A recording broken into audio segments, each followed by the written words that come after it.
দীপা আর সূর্যকে খুঁজে বার করার জন্য মরিয়া হয়ে উঠেছে সবাই। একদিকে কুন্তলা, অন্যদিকে অভিনাশ আর জয়, এই তিনটে গাড়ি ছুটে চলেছে তিন দিকে। আর এর মধ্যেই কুন্তলার কাছে খবর আসে যে এক কুটিরে সূর্য আর দীপা আশ্রয় নিয়েছে। এরপরে তারা যখন সেই লোকেশনে পৌঁছায় তাদের সামনে আসে এক নতুন রহস্য। এরপরে সেখানে থাকা এক বয়স্ক ভদ্রলোক জানায় যে তিনি তাদেরকে ফোন করেছিলেন, কারণ তার কুটিরে হাতকড়া পরা অবস্থায় এক দম্পতি আশ্রয় নিয়েছে। আর তাদেরকে দেখে তার মনে হয়েছিল তারা কোনো বড়সড় বিপদে আছে, আর তাই তিনি তাদের সুরক্ষার কথা ভেবেই এখানে আশ্রয় দিয়েছে। আর ঠিক সেই মুহূর্তেই সেখানে এসে হাজির হয় উর্মি।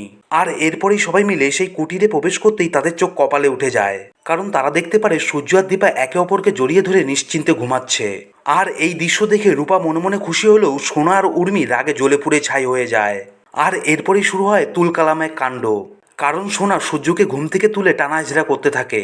আর ওইদিকে তো উর্মি একটি কাটারি নিয়ে এসে তাদের হাতকড়াটাই কেটে দিতে চায়। উর্মির এই পাগলামি দেখে সূর্য উর্মিকে ধমক দিয়ে শেষ পর্যন্ত উর্মিকে থামিয়ে দেয়। আর সূর্য আর দীপার এই পরিস্থিতির পিছনে যে আসল খেলোয়াড়টা লুকিয়ে আছে সে হলো কুন্তলা। আর ওইদিকে সূর্য আর দীপা এই বিষয়ে পুরোই অজানা। ওইদিকে কুন্তলা সেনগুপ্ত পরিবারকে পথে বসানোর জন্য উর্মিকে হাতিয়ার হিসাবে ব্যবহার করছে। সে উর্মির মাথায় ব্যবসা আর ক্ষমতার লোভ ঢুকিয়ে দিয়েছে। আর সে উর্মিকে দিয়ে সই করিয়ে নিয়েছে একটি কোর্ট পেপারেও। ওইদিকে কুন্তলার পাতা ফাঁদে পা দিয়ে উর্মি ভেবে নিয়েছে সে এবার নিজের ক্ষমতায় ব্যবসা দাঁড় করাবে।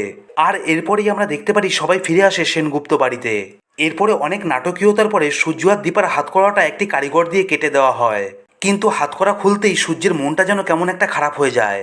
এরপরে সোনা আর উর্মির চাপে দীপা যখন তাদের বাড়ি থেকে বেরিয়ে যেতে বাধ্য হয়, আর ঠিক তখনই উর্মি সোনাকে বলে ওঠে সে ব্যবসার জন্য একটি বিরাট লোনের ব্যবস্থা করে ফেলেছে, তাই আর তাদের দীপার কোনো সাহায্যের দরকার নেই। এটা শুনে দীপা মনে মনে খুবই কষ্ট পায়, কিন্তু তখন সে কিছু না বলে সেখান থেকে চলে আসে। আর বাড়িতে ফিরতেই কুন্তলার ফোন আসে দীপার কাছে। এরপরে কুন্তলা হাসতে হাসতে দীপাকে জানায় সে সেনগুপ্ত পরিবারকে পথে বসানোর জন্য সব ব্যবস্থা করে ফেলেছে। আর এরপরেই দীপা বুঝতে পারে উর্মি একটা বড় ষড়যন্ত্রের ফাঁদে পা দিয়েছে।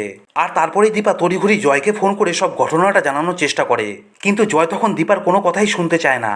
আর দীপার সেনগুপ্ত পরিবারকে বাঁচানোর সমস্ত চেষ্টাই ব্যর্থ হয়ে যায়। তো বন্ধুরা, এখন এটাই দেখার বিষয় দীপা কি পারবে কুন্তলার ষড়যন্ত্র থেকে উর্মিকে বাঁচিয়ে আনতে।